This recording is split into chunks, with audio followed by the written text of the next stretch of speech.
Hello, everyone. Welcome to another episode of Curse 20. My name is Cody. This is I'm Zach. Zach. I'm David. I Whoa, was going to there introduce was you an guys. echo. This is all on him. Wow, no, you guys got this. Uh, I know my name. Today we're getting together to talk about our upcoming campaign next year called Adodium.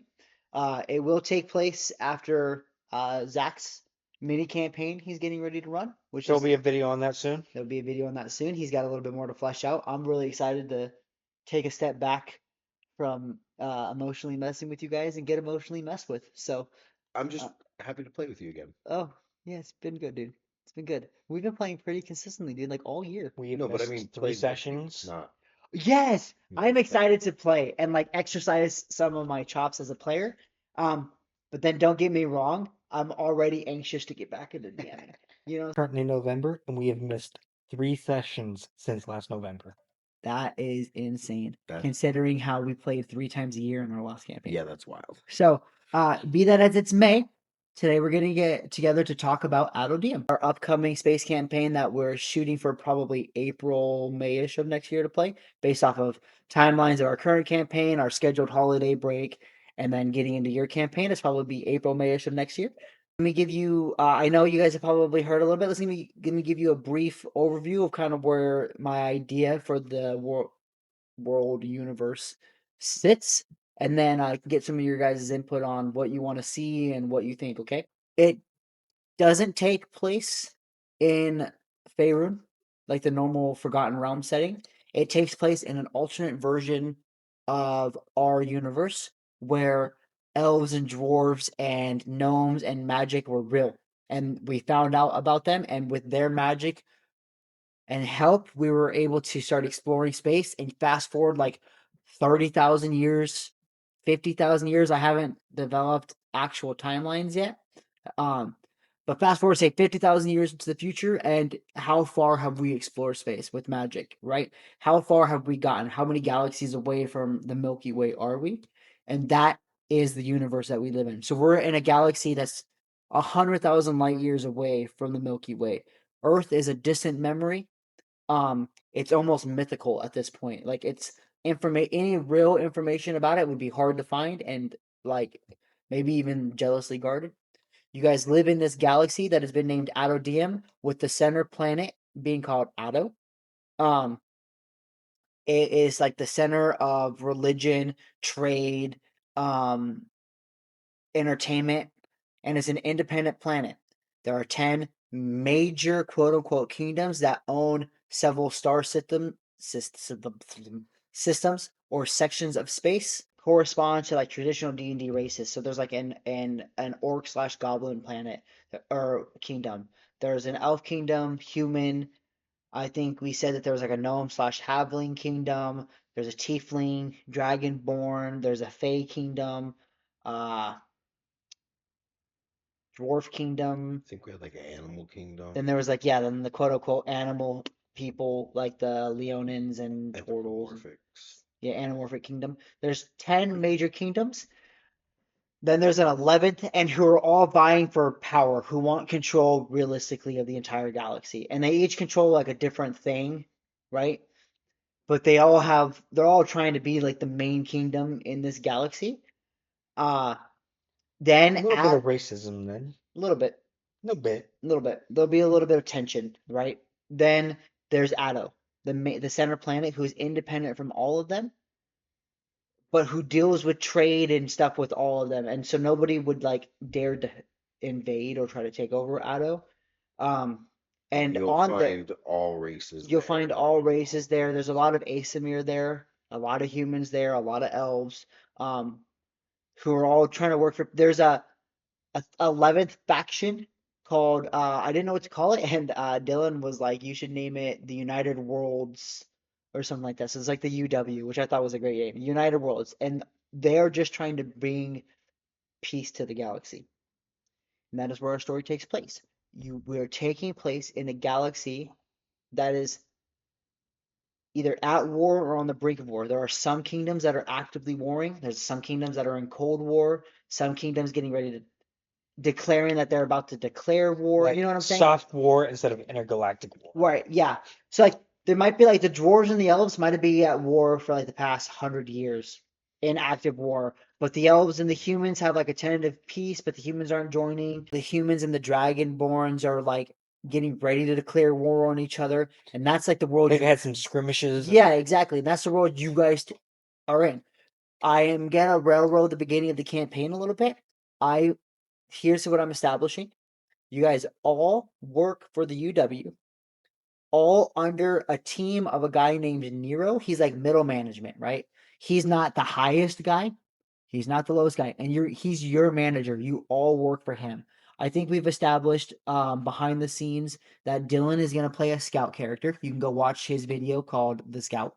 Um, he's got a character video up, and he's gonna be like head of tech, and then uh, and like head of tech and like head of surveillance for Nero's team.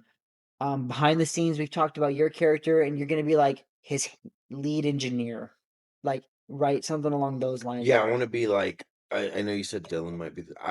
I really wanted to be the techie guy. That was my whole thing. I Okay. wanted to be all like hacking shit and like building the things And I like think you will be if you watch Dylan's character video about building his character. He I think wants to it's play. just different techies. He wants to be more of like his character he's playing. Think of Steve Rogers before he got the serum. He's constantly getting fights in alleys he can't win. So he's playing like this scrawny guy who thinks he's big and bad and constantly getting into fights he can't win. He wants to play like head of surveillance, I think is where he's gonna be. And I think part of the like different techies, he's like small tech, like like watches and spy cams and things like that. Where I'm big techie, like working on the spaceship. When I said engineer, you are like the designer. You are like the I'm building your shit and upgrading your shit and stuff Yeah. like that. Excuse my language, I'm sorry. Creating We're a armors. few minutes in, and it's okay. Right. whatever. And we'll get to character creations in a little bit. Let's just talk a little bit more about where the world's gonna sit. Real quick, what is a quick idea of a character you want to play inside the world? Real quick. My character, think secret spies and religion. Secret spies and religion. So maybe you'll be like his head of Like his information bodyguard or something like that. maybe. You know what I'm saying? Like he's got a head of surveillance or security. He's got a head of engineering and design, and he's got a head of I mean, honestly, that feels like it could be security too, because Right. it's the information and the actual like Right. physical. So we'll defense. sit down there, and in our session 0, which we will record and you can Mhm. watch in like 6 months, we'll figure out exactly where you guys sit, and then there'll be like an NPC who's like the pilot of the ship, and maybe some guards or soldiers on the ship. But where the game is going to start off is you guys are going to be being sent on a diplomatic mission, and I keep saying like between like the humans and the elves. I haven't actually figured that out yet, but you're going to be going to broker a peace between two kingdoms, and Nero is the one chosen to go do it, and so he's bringing along quote unquote his team, and that's where we're starting the game. Another thing about the game is there's rumors going around of an outside galaxy of the galaxy force getting ready to invade. Right? That's kind of what I'm comfortable sharing for now. I have some other things building up and brewing, but I kind of want you to figure those out in the game. Uh, so I talked to David about it, and I've talked to Dylan about some of the things they want to see. What are some of the things you're hoping for in the campaign, Zach? Well, I think that can depend a lot because it's a little difficult to understand the grand scheme or idea of the campaign.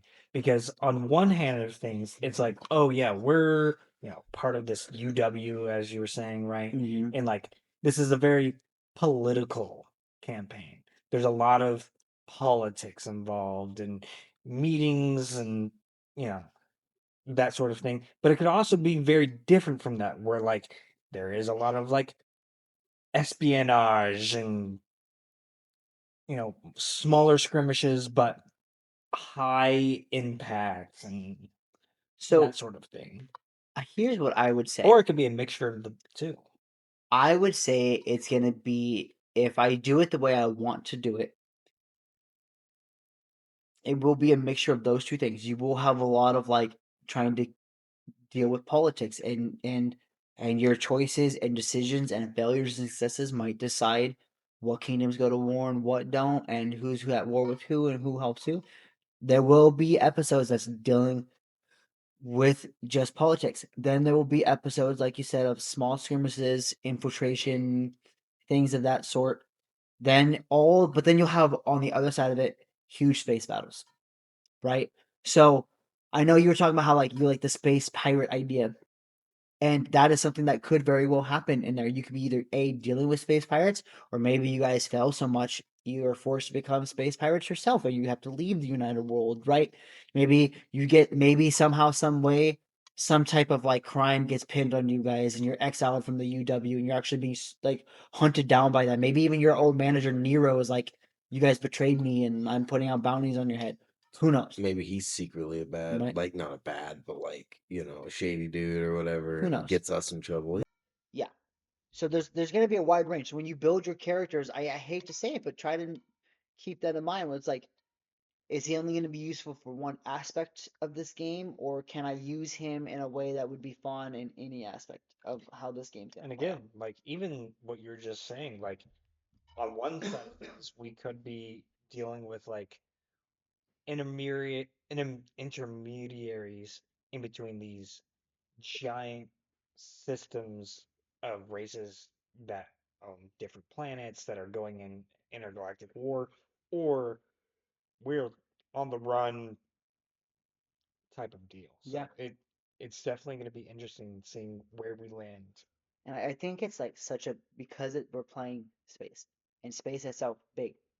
It lends itself to big swings.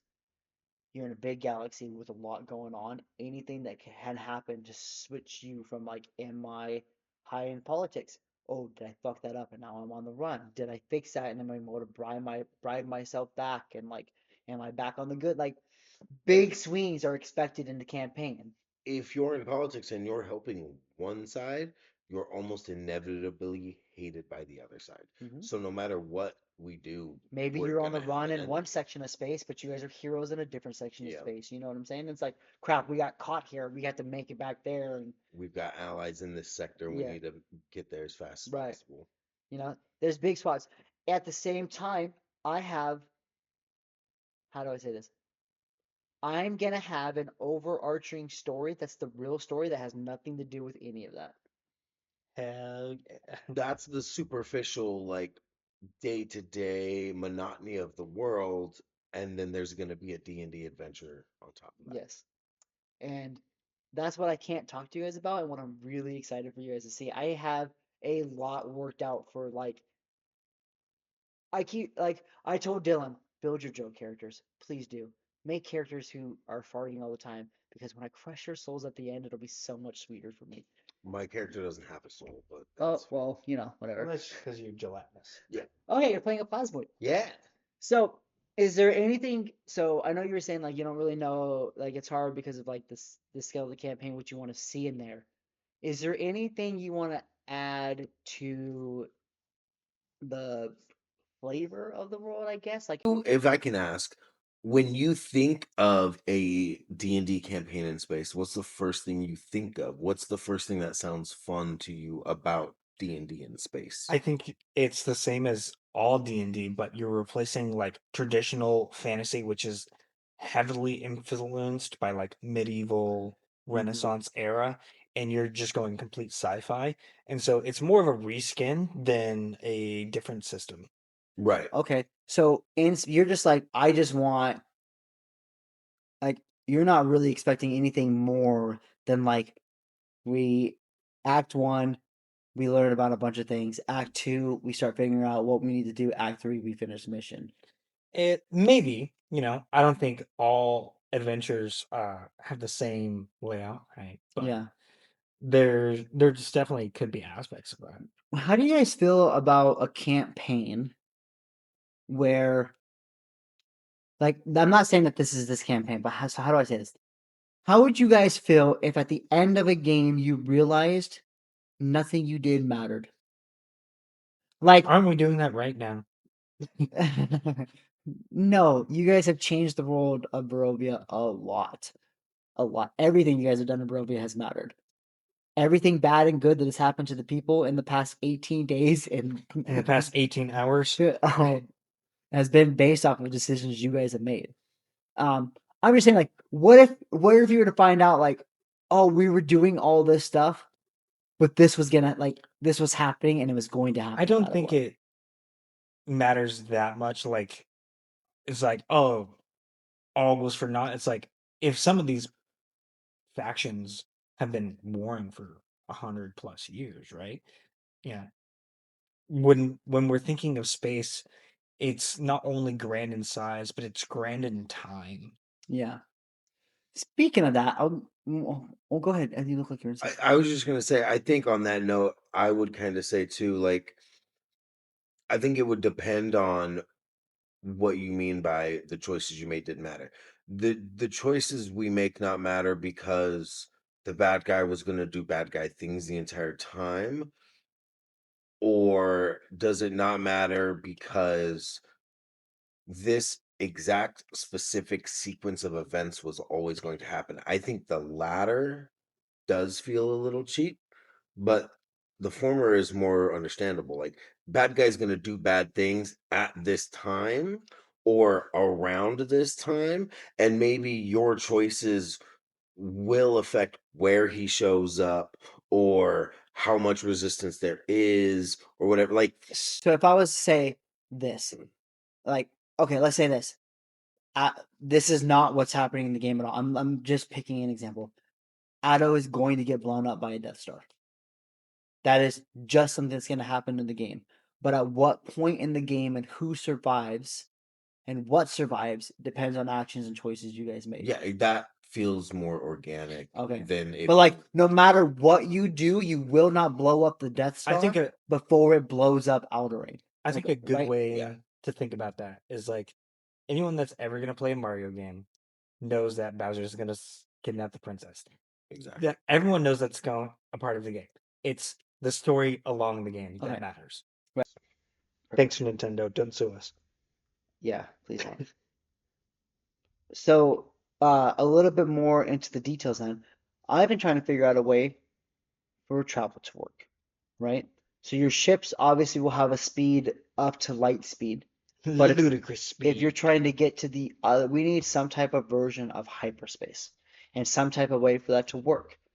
Is there what do you guys have for ideas on that, right? Because like I'm like, okay, do you have to have like special hyperspace rings?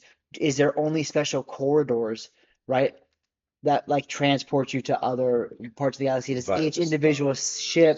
I mean, Yeah, I think there's going to be a matter of like, obviously, not all spacecraft are going to be equipped with right. that equipment. I And guess. then I'm assuming there's going to be some sort of valuable power source to be able to use something like that. And that might be something that we might have to do missions to acquire the materials for. Well, even on that note, that happen. maybe that's why nobody invades Addo. Maybe they're the only planet that can create the The fuel. the Now, fuel for hyperspace. if that's the route you want to go, I was even having the idea of something like the video game Mass Effect. I don't know if either of you played it. I have not. I They must say. have the hyperdrive thing, but it's like these giant machines that they build that essentially launch you. They're essentially TP circles. So it could be that AutoDM is the only place to get the resources to build these TP circles that are essentially giant space cannons. And you load up in the cannon and it shoots your spaceship at hyperspeed to an end point at a set Yeah, destination. and you can imagine like an invisible tube. You fly down this tube and you pop out the other tube, and there's no getting out of the tube to go to a different. Right. And then And once you get to that stop, maybe that stop can connect to one or two semi close to it or whatever. And at that note, you could even say maybe Autodiem isn't the only place where the fuel is made. Maybe they're the only place where all the tubes connect. And so they're able to shut and close. So if anybody was to invade them, they just shut them all down. Yeah. And maybe that's why they're so powerful. They're the only place that can control the quote unquote teleportation circles. and maybe even if it doesn't go with like the tube, right? But it's some sort of fuel system. Like, Mhm. and not only are you needing the resource to use a hyperspeed, but also you need some sort of navigation system that can you only can use it in a direction where it's going to be safe. Like you can't use it and accidentally go into a meteor shower Right. because Yeah. Right. that doesn't work. So Yeah. like it might Or be a using it in battle long to escape from a term. battle, like that wouldn't work. Stuff like It's that. like, oh yeah, we want to use this, and it takes 12 hours to plan the route Right. to not hit something Right. for the location we want to go. Right. Now, that being said, I do think it'd be cool if, like, towards the end of the game, maybe that is because my guy's a tinker, maybe that's something he can spend half the campaign working on is like an individualized super rocket ship that can just TP circle at will, essentially. Like, we build in whatever reactor into our ship, so we don't Well, need. maybe that's just part of the universe, right? Like there were the tubes, but it is becoming more available that people have been able to apply technology to ships to do it on their own. Right, like you're almost you could come up with 1,000 different ways, but maybe we're building the tube as we move through space and disassembling it behind us, like what like you could, Right. yeah, you could make it Yeah. work however you want. But that would, I think, yeah, I just think that'd be a really fun like sort of end goal of a campaign for my character to have. Yeah. Like the ability to create a new technology or Yeah, something. it's Yeah. something like that for like his own personal, just obviously we'll have our team goal and whatever we figure out is the right thing to do for the world or whatever, but we'll all have our own individual drives, and I think for sure my character's drive is going to be exploring the unknown, whether that's finding a planet that's never been found, creating a technology that hasn't been, or whatever. One thing I want to do, and we might go a little bit more into this in a character creation video, but um, one thing I want to do, and I want to do deeper one-on-one session with you guys before the campaign to figure out things from your characters backstory and aspirations from your characters, and then figure out a certain amount of knowledge about the universe or things in the universe each one of your characters knows, and then it'll be up to you on if you want to share the like how, when, and if you share that. Yeah. Like, here's a list of things you know, here's a list of things you know, and here's a list of things that Dylan's character knows, and how do you guys go about learning that about each other and things like that? You know what I'm saying? I like it. That I want to give uh more fuel for you guys to like have role play within yourself. That's one thing I feel like this campaign that I'm running is like lacking a little bit is like inter-party role playing. I don't feel like there's a lot of space for it in what we're doing, and I want to give a little bit more space for that. And I'm liking the Um, moments that we do get, but yeah, it would just could be. yeah. I think one thing that would help too is on this latest season of Dimension 20, they're doing the like rumors and stuff. They kind of get away from it towards the second half of the season, but I like the idea of like each of us kind of sit down and come up with some things that like if we're working in this small place for this same guy, like there's gonna be some workplace chatter and banter going Mm-hmm. around, and that would be fun, easy ways at the beginning Two to truths and a lie. yeah, Yeah. yeah, yeah. Yeah. Never That's have I actually ever kind of stuff. right. Ways for you guys to, at least in the start of the campaign, learn about each other's characters and how they interact with each other. Exactly. And it'll be like, hey, I heard this about you. Like, it Hmm. forces us to talk to each other in character and stuff. Yeah. I think that was a good idea from the show. Yeah, well, I mean, Brendan Lee Mulligan is just amazing. So, any final thoughts before we wrap up? Um, Guns. Guns, yes. Yeah. Talk So, about I guns. think obviously it'll be laser guns because it's space and you have to have laser guns. So, we'll figure out a way for them to work. Obviously, they'll be common, but then there'll be melee weapons too, like quote unquote laser swords and vibro weapons and stuff like that. And like there'll be like more traditional style like And I'm weapons. assuming a lot of that's kind of already outlined in Star Wars 5e. Yeah, it is. So basically, it's me just rebranding it so that I don't get in trouble for using Star Wars stuff. Yep. And yeah, the just to get into a little of the mechanics of the weapons in that system, it's really fun. They have like strength weapons, dex weapons, even for ranged. You can have Hmm. strength ranged weapons and stuff. Yeah. Hmm. Really fun. They have Yeah. burst and single fire and like yeah, To it's be fair, normal D&D, longbow should be strength based. fully agree.